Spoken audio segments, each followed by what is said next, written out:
Hello students. हम पढ़ रहे हैं रियल एनालिसिस का यूनिट नंबर 2। हमारे पास आज थ्योरम है बोल्ज़नो-वीयरस्ट्रैस थ्योरम फॉर सीक्वेंसेस के लिए है। रियल सीक्वेंसेस के लिए पढ़ रहे हैं। तो ये बोल्ज़नो-वीयरस्ट्रैस थ्योरम जो है वो हमने सेट्स के लिए फर्स्ट यूनिट में पढ़ी है। उसकी वहाँ पे स्टेटमेंट क्या रही होगी, every bonded infinite set has a limit point. और यहाँ पे हमारे पास क्या है, every bonded sequence has a limit point.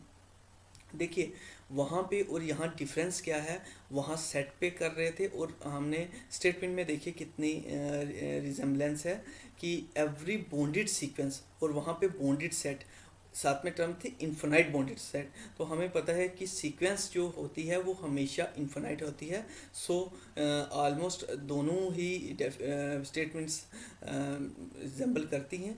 देखिए every bonded sequence has a limit point. देखते हैं इसको भी यहाँ प्रूव करते हैं।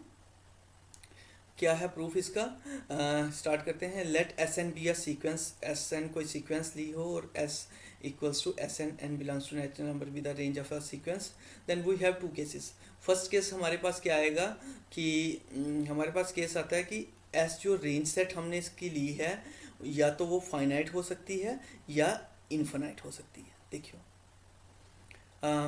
फर्स्ट केस हम लेते हैं। If S is a finite then there must exist at least one member L belongs to S such that Sn equals to L for infinite number of values of n, implies that every neighborhood of L contains infinite member of the set S।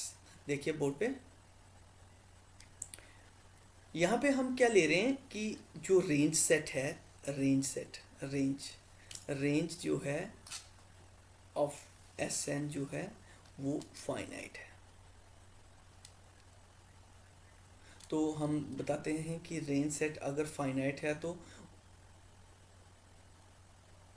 उसमें एक limit point exist करता ही है। Finite में कुछ भी number हो सकते हैं, 1 2 4 6 10 लाख 2 लाख 20 लाख 50 लाख 100 जितने भी हो सकते हैं। बट थ्योरम को अंडरस्टैंड करने के लिए हम क्या करते हैं, सिर्फ 2 लिमिट पॉइंट्स लेते हैं। एल सॉरी यहाँ पे लिमिट पॉइंट नहीं ले सकते हैं, रेंज सेट में 2 पॉइंट्स ले लेते हैं। एक L1 ले लेते हैं और L2 ले लेते हैं। और यहाँ पे हमारे पास क्या होता है, डोमेन होता है as usual the set of natural number, और S यहाँ पे फंक्शन होता है Sn। देखिए Sn का काम है कि नेचुरल नंबर को डोमेन के नंबर्स के साथ रिलेट करवाना, डोमेन के किसी न किसी एलिमेंट के साथ रिलेट करवाना। तो देखिए रेंज सेट में हमारे पास 2 एलिमेंट्स ही आ रहे हैं। तो नेचुरल नंबर ये हमारे पास इन्फिनाइट मैनी नेचुरल नंबर्स हैं, इन्फिनाइट नेचुरल नंबर हैं। तो हर एक फंक्शन जो है हर एक डोमेन के हर एक एलिमेंट को डोमेन के किसी न किसी एलिमेंट के साथ रिलेट करवाता है। तो यहाँ पे ये जो Sn सीक्वेंस है वो नेचुरल नंबर्स को या तो L के साथ रिलेट करवा दिया या L2 के साथ, या L1 के साथ या L2 के साथ। तो हमारे पास यहाँ पे देखिए पॉसिबिलिटीज़ क्या क्या हैं। या तो L1 के साथ फाइनाइट टर्म्स जुड़ेंगी। देखिए L1 के साथ अगर फाइनाइट टर्म्स जुड़ी तो फाइनाइट टर्म्स जुड़ी तो इसका मतलब कि सिंस वी नो डैट कि natural number contains infinite many elements, तो L के साथ सीक्वेंस Sn जो है, ये जो फंक्शन Sn है finite number of natural numbers को L के साथ रिलेट करवा रहा है। इट मीन्स कि इन्फिनाइट नंबर ऑफ जो नेचुरल नंबर्स हैं वो L2 के साथ रिलेट करेंगे, इम्प्लाइज L2 के साथ इन्फिनाइट होंगे, मैनी नेचुरल नंबर्स होंगे। दूसरी कंडीशन ये होगी कि L1 के साथ इन्फिनाइट, अगर L2 के साथ फाइनाइट हैं तो ऑब्वियसली जो L1 है उसके साथ इन्फिनाइट मैनी टर्म्स होनी चाहिए, सीक्वेंस की टर्म्स रिलेट करनी चाहिए। या थर्ड कंडीशन ये होती है L1 के साथ भी इन्फिनाइट हो जाए और L2 के साथ भी इन्फिनाइट। देखिए अगर L1 के साथ इन्फिनाइट मैनी टर्म्स जुड़ती हैं, फाइनाइट मैनी टर्म्स जुड़ती हैं, तो ये लिमिट पॉइंट नहीं होगा, इसको हम काट देते हैं। बट उसी केस में, सेम केस में हमारे पास L2 के साथ इन्फिनाइट मैनी टर्म्स जोड़नी चाहिए। अगर L2 के साथ भी फाइनाइट होती हैं तो सीक्वेंस की सारी टर्म्स रेंज में तो सिर्फ दो एलिमेंट हैं, तो किसी न किसी और एलिमेंट, कोई एलिमेंट है ही नहीं है, तो रेंज की नेचुरल नंबर्स की और जो टर्म्स हैं वो किसके साथ जुड़ेंगी। तो उस केस में ये फंक्शन की डेफिनेशन को सेटिस्फाई नहीं करता, इट मीन्स ये सीक्वेंस ही नहीं है। But this is not true, ये एस एन जो है एक सीक्वेंस है। तो अगर ये सीक्वेंस है उसके लिए पॉसिबिलिटीज़ ये हैं कि अगर L1 के साथ फाइनाइट टर्म्स हैं एस एन की, तो L2 के साथ डेफिनेटली इन्फिनाइट मैनी टर्म्स होंगी, या L1 के L2 के साथ अगर फाइनाइट हैं तो L1 के साथ डेफिनेटली इन्फिनाइट मैनी टर्म्स होंगी। और थर्ड केस है L1 के साथ भी इन्फिनाइट मैनी टर्म्स जुड़े और L2 के साथ भी इन्फिनाइट मैनी टर्म्स जुड़े। तो ठीक है, देखिए अगर यहाँ पे L2 के साथ इन्फिनाइट मैनी टर्म्स जुड़ी हैं तो इट मीन्स L2 के नेबरहुड में इन्फिनाइट मैनी टर्म्स आ गई, तो L2 क्या होगा, लिमिट पॉइंट, सॉरी हाँ लिमिट पॉइंट होगा। इस केस में क्या है, L2 लिमिट पॉइंट होगा, सॉरी L1 लिमिट पॉइंट होगा, क्योंकि L1 के साथ इन्फिनाइट मैनी टर्म्स सीक्वेंस की जुड़ी हैं, सो L1 के नेबरहुड में इन्फिनाइट मैनी टर्म्स होंगी, सो L1 is a limit point of the sequence Sn।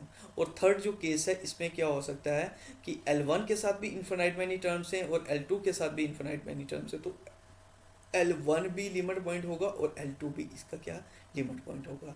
इसी तरीके से हम इसको जनरलाइज कर देते हैं कि जब भी जितने मर्जी फाइनाइट मैनी टर्म्स होंगी रेंज सेट में, तो उनमें कम से कम एक लिमिट पॉइंट तो होगा ही होगा। मिटा देते हैं इसको। देखिए तो ये चीज़ क्लियर होगी कि अगर इसमें रेंज सेट में फाइनाइट नंबर ऑफ एलिमेंट हैं तो implies that every neighborhood of L contains infinite member of the set, implies that is Sn equals to L for infinite number of values of natural number, जो अभी हमने graphically आपको दिखाया, implies L is the limit point of the sequence Sn। देखिए दूसरा case हमारे पास क्या है, दूसरे केस में हम लेते हैं एस के जो रेंज सेट है उसके पास इन्फिनाइट मैनी एलिमेंट्स हैं। अगर रेंज में इन्फिनाइट मैनी एलिमेंट्स आते हैं तो देखिए रेंज में इन्फिनाइट मैनी एलिमेंट्स आते हैं और रेंज सेट जो है बॉन्डेड भी है रेंज ऑफ द सीक्वेंस, क्योंकि सीक्वेंस बॉन्डेड ली गई है तो उसकी रेंज भी बॉन्डेड होगी। रेंज अगर बॉन्डेड है तो ये एक इन्फिनाइट सेट होगा जो कि बॉन्डेड भी होगा। तो बल्ज़ैनो-वीयरस्ट्रैस थ्योरम फॉर सेट्स कहती है कि अगर कोई सेट बॉन्डेड और उसके बॉन्डेड है और उसके में इन्फिनाइट मैनी एलिमेंट्स हैं देन उसके पास लिमिट पॉइंट होगा ही होगा। तो अगर इसके पास कोई लिमिट पॉइंट L है तो इसके नेबरहुड में जितने भी एलिमेंट लाई कर रहे हैं वो सीक्वेंस की टर्म्स होंगी। सो इनडायरेक्टली L के नेबरहुड में इन्फिनाइट मैनी सीक्वेंस की टर्म्स लाई कर रही हैं, implies that L is the limit point of the sequence. ये दोबारा पढ़ लेते हैं। If S is infinite sets and since Sn is bounded, so by Bolzano-Weierstrass theorem for sets, S has a limit point say L. Every neighborhood of L contain infinite member of S, hence infinite member of the sequence, and Sn implies L is the limit point of the sequence. Next हमारे पास है देखिए इसका converse, क्या इसका converse true होता है या नहीं। डायरेक्ट बात था कि अगर बॉन्डेड सीक्वेंस है तो उसके पास लिमिट पॉइंट होगा। ये कहता है कि अगर लिमिट पॉइंट है तो क्या सीक्वेंस बॉन्डेड होती है। देखिए टू यहाँ पे लिमिट पॉइंट है मगर सीक्वेंस जो है वो अनबॉन्डेड है। सीक्वेंस क्या ली गई है, Sn equals to 2 if n is odd and if n is even. तो यहाँ पे 2 इसका लिमिट पॉइंट निकलता है बट एंड जो है सीक्वेंस जो है वो बॉन्डेड नहीं है। तो कन्वर्स इसका हमेशा ट्रू होना ज़रूरी नहीं है। यहाँ पे ओनली काट दीजिए, ओनली की कोई ज़रूरत नहीं है।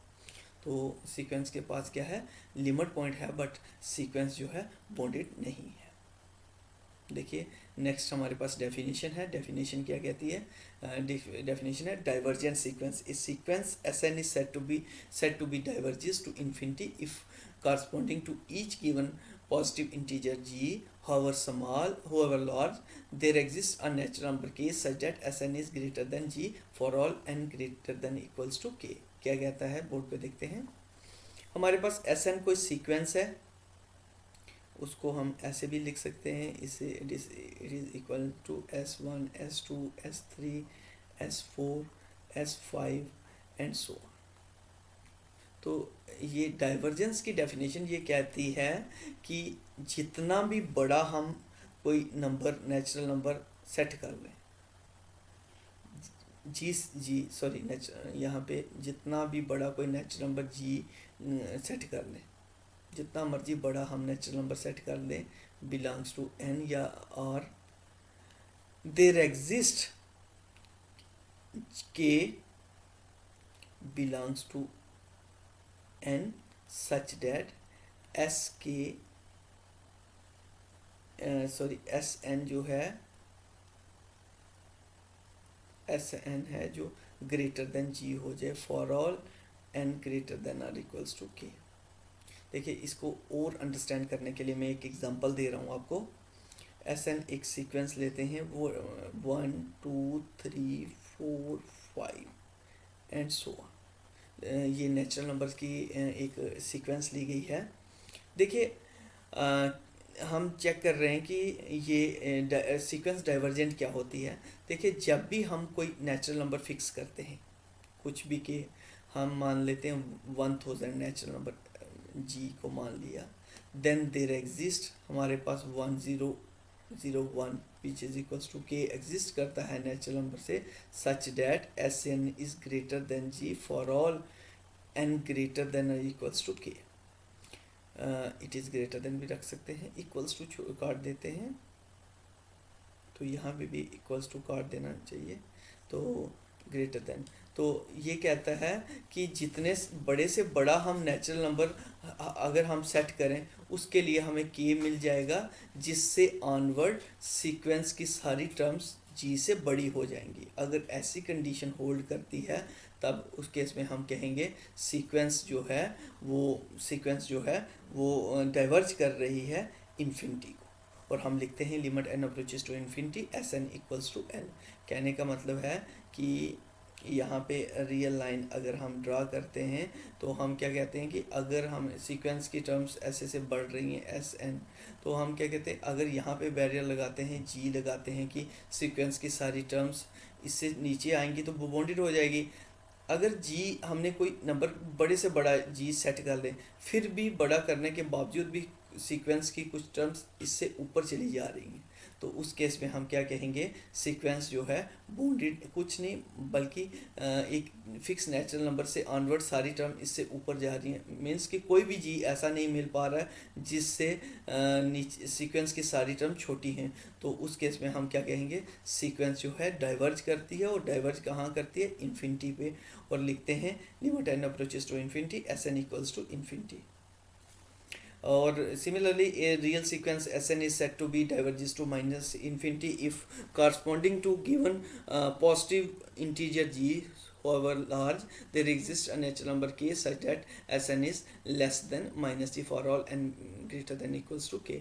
Similarly जब हम इस साइड से बॉन्ड लगाने की कोशिश करते हैं, जी जितना मर्जी इस साइड पीछे बड़ा ले लीजिए, तो हमारे पास सीक्वेंस एक नेचुरल नंबर की एग्जिस्ट कर जाए, सच दैट सीक्वेंस की टर्म्स उससे ऑनवर्ड सारी इस जी को क्रॉस करके चली जाए, जी से भी पीछे पीछे चल जाए। तो अगर ये कंडीशन होल्ड, ये कोई भी ऐसा जी नहीं मिलता जो सीक्वेंस को बॉन्ड करे, उस केस में हम क्या कहेंगे, सीक्वेंस डाइवर्ज करती है कहाँ पे, माइनस इन्फिनिटी को। और इसके लिए कंडीशन जो चेक करनी है वो है, there does not exist any G such that S N is less than minus G for all N greater than or equals to K ले सकते हैं। तो अगर ये थी डेफिनेशन सीक्वेंस जो डाइवर्ज करती है इन्फिनिटी और माइनस इन्फिनिटी के। तो डेफिनेशन क्या है, ये डेफिनेशन ये एक और दी हुई है 2.7, वो ये है, इस सीक्वेंस जो है, सीक्वेंस कोई वो sequence which either diverges to infinity और minus infinity is said to be divergent sequence. अगर कोई सीक्वेंस इन्फिनिटी को डाइवर्ज कर रही है या माइनस इन्फिनिटी को डाइवर्ज कर रही है, इसको क्या कहेंगे हम, डाइवर्जेंट सीक्वेंस। और यहाँ पे कुछ एग्जांपल्स दी गई हैं। एग्जांपल्स क्या है, फर्स्ट एग्जांपल है सेट ऑफ नेचुरल नंबर की एग्जांपल है, वो अभी आपको तो करवाई कि ये जो है इन्फिनिटी को डाइवर्ज करेगी, और ये इसके लिए कोई भी हमें नेचुरल नंबर जी नहीं मिलता जो सीक्वेंस की सारी टर्म्स को बॉन्ड करे। सो ये सीक्वेंस जो है डाइवर्ज करेगी इन्फिनिटी को। Similarly the set minus N, जो ये सीक्वेंस बनेगी -1 -2 -3 एंड सो ऑन। तो ये जो सीक्वेंस है इसके लिए कोई भी जी नहीं मिलेगा हमें सच डैट एस एन की सारी टर्म्स जो हैं जी से बड़ी हों। तो ये sequence G does not exist, there does not exist, और sorry, there does not exist any G such that कि एस एन की टर्म्स जो हैं जी से बड़ी हों। तो या माइनस जी से बड़ी हों, अगर इसको आपने पॉजिटिव लिया हुआ है, तो अगर जी को नेगेटिव लिया हुआ है तो इसको माइनस काट देंगे यहाँ पे। तो देखिए ये थी जो सीक्वेंस जो डाइवर्ज कर रही है माइनस इन्फिनिटी को। सिमिलरली एक और सीक्वेंस यहाँ पे ली है S N equals to N और minus N if N is even and if N is odd. तो ये डाइवर्ज करेगी इन्फिनिटी को, और ये दोबारा से डाइवर्ज करेगी माइनस इन्फिनिटी को। तो ये सीक्वेंसेस इन्फिनिटी और माइनस इन्फिनिटी को डाइवर्ज कर रही हैं। सिमिलरली नेक्स्ट एग्जांपल एक और देख लेते हैं क्या है। नेक्स्ट एग्जांपल है एस एन की S N equals to 2 raised to power n और 2 माइनस 2 raised to power n, ये नेचुरल इवन नंबर्स के लिए और ये ऑड नंबर के लिए। ये भी डाइवर्ज कर रही है, ये भी डाइवर्ज कर रही है इन्फिनिटी को, और ये टर्म डाइवर्ज कर रही है माइनस इन्फिनिटी को। ऑड टर्म्स जो हैं माइनस इन्फिनिटी को डाइवर्ज कर रही हैं, और इवन टर्म्स जो हैं प्लस इन्फिनिटी को डाइवर्ज कर रही हैं। तो ये भी डाइवर्जेंट सीक्वेंस है। तो ये थी डाइवर्जेंट और कन्वर्जेंट सीक्वेंसेस क्या होती हैं, इस पे हमने बात की है। तो आज का लेक्चर यहाँ पे ही एंड करते हैं। Thank you for watching this lecture.